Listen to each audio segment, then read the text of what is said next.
அனைவருக்கும் வணக்கம். இன்றைய வகுப்பு பார்த்தீங்கன்னா இந்திய அரசியல், இந்திய பாலிட்டியில் டிஎன்பிஎஸ்சியில் முக்கிய வழக்குகளில் சில கொஷின்ஸ் கேட்பாங்க. கன்ஃபார்ம் ஒரு மார்க்குக்கு எப்படியுமே இயரில் ஒரு தடவை ஒரு கொஷின் வந்துடுது. ஸோ அதில் நம்ம பார்த்துட்டு வந்ததில் ஆல்ரெடி 2 வழக்குகள் பார்த்தாது. இன்றைக்கி நம்ம வந்து கேசவனந்தா பாரதி வழக்கு இன்றைக்கி பார்க்கலாம். வாங்க கிளாஸ்க்குள்ளே போயிடலாம். முக்கிய வழக்குகளில் மொத்தம் இந்த 9 வழக்குகளை பற்றி தான் நம்ம வரிசையாக படிக்க போகிறோம். இதில் என்ன கொஷின்ஸ் வரப்போகுது. அதில் ஃபஸ்ட்டு வழக்கான ஏகே கோபாலன் வழக்கு 1950 ஆல்ரெடி பார்த்தாச்சு. கோலாக்நாத் வழக்கு 1967 நம்ம கிளாஸில் ஆல்ரெடி பார்த்தாச்சு. இந்த 2தோட வீடியோவோட லிங்க்கும் டிஸ்கிரிப்ஷனில் இருக்குது, பார்க்காதவங்க பாருங்கள்.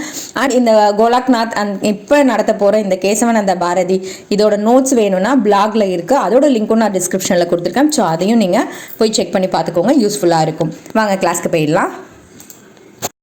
ஓகே, இந்த கேஸை பார்க்கறதுக்கு முன்னாடி வழக்கோட முக்கிய விவரங்கள், சில பாயிண்ட்ஸ் வந்து நம்ம எக்ஸாம் பாயிண்ட் ஆஃப் வியூ தெரிஞ்சுக்கலாம். அதனால நான் ஹிண்ட் மாதிரி எழுதியிருக்கேன். இந்த கேசவனந்தா பாரதி வழக்கு 1973ஆம் ஆண்டு நடந்துச்சு.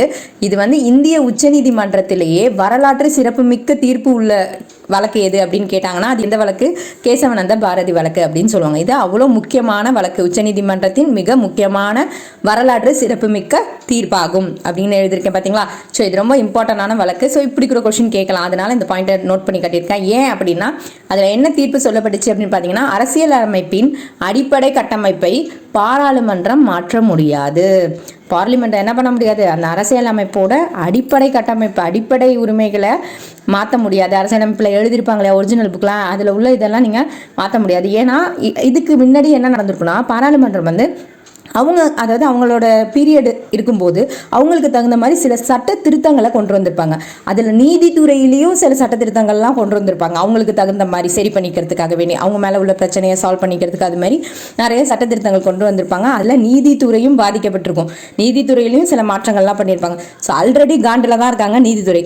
அவங்களுக்கு இந்த வழக்கு வரவும் நல்லா வசமாக மாட்டுச்சுடா அப்படிங்கிற மாதிரி அவங்க என்ன பண்ணிட்டாங்க, பாராளுமன்றம் அரசியலமைப்போட அடிப்படை கட்டமைப்பில் கை வைக்கக்கூடாது அப்படின்னு சொல்லிடுவாங்க. அந்த அடிப்படை கட்டமைப்புக்குள்ள நீதித்துறையும் அடங்கும். ஸோ அதை நம்ம பின்னாடி கிளியராக பார்க்கலாம்.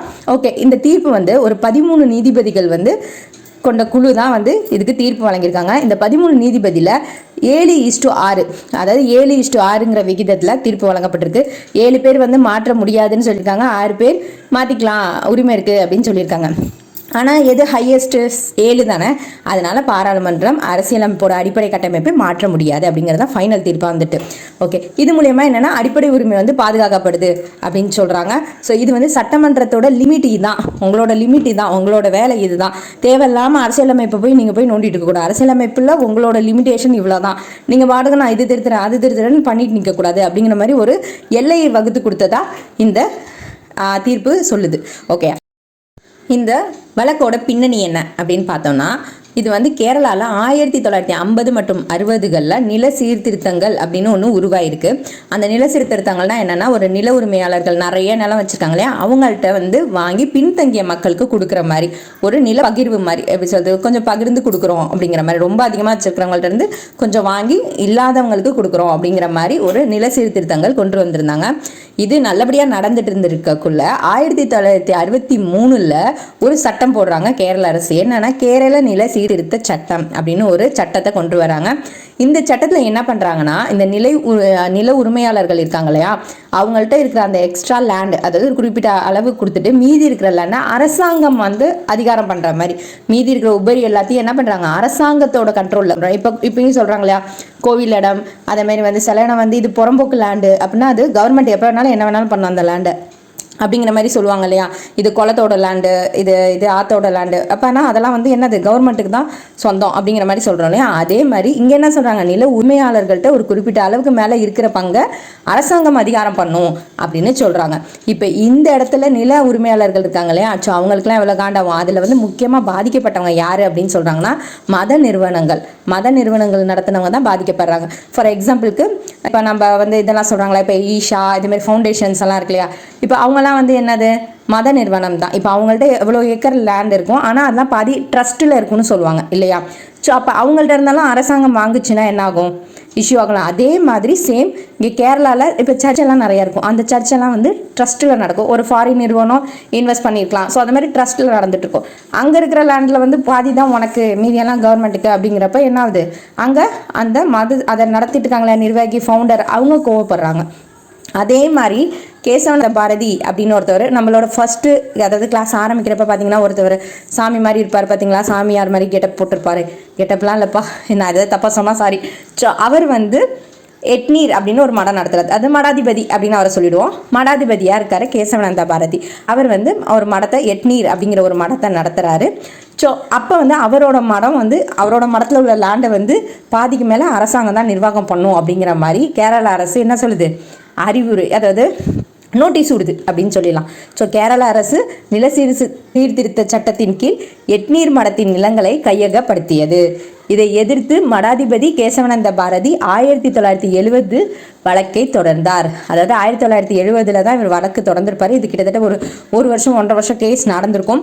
ஏன்னா இடையில வந்து இது போட்டிருப்பாங்க, எப்படி சொல்கிறது, அதை செக் பண்ண சொல்லி நம்ம அப்படி சொல்கிறது நீதிமன்றத்தில் வந்து போடுவாங்க இல்லையா, கமிஷன் மாதிரி, அதை போய் செக் பண்ணுங்கள், ஆய்வு பண்ணுங்கன்னு இடையில நிறைய ஆய்வுகள் போயிட்டு இருக்கும். ஸோ அதனால் இந்த கேஸ் கிட்டத்தட்ட 1 வருஷம் மேலே வந்து நடந்திருக்கும். அதனால தான் 1970 வந்து தொடர்ந்தார். ஓகேயா.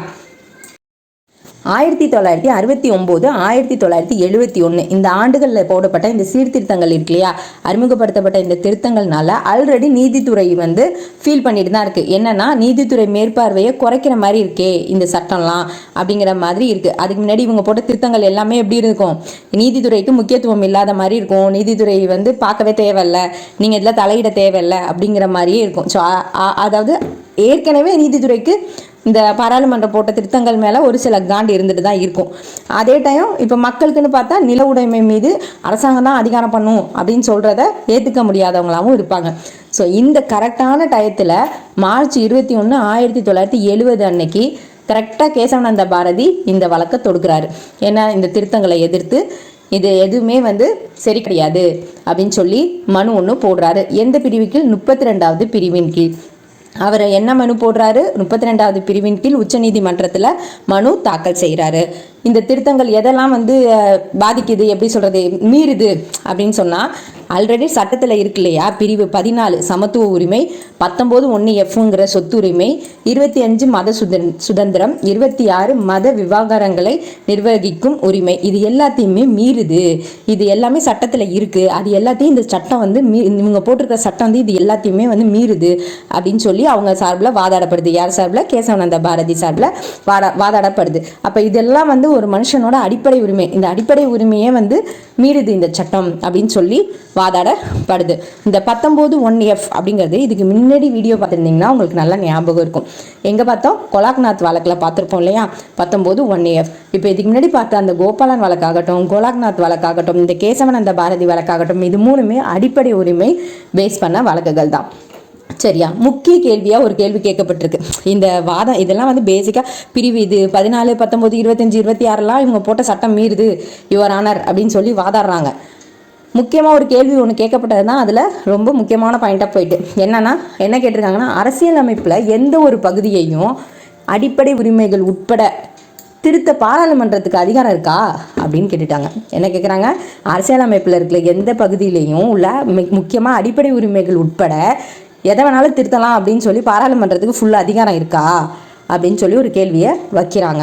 இந்த கேள்வி தான் ரொம்ப முக்கியமான ஹிண்டாக போயிட்டு நீதிமன்றத்துக்கு.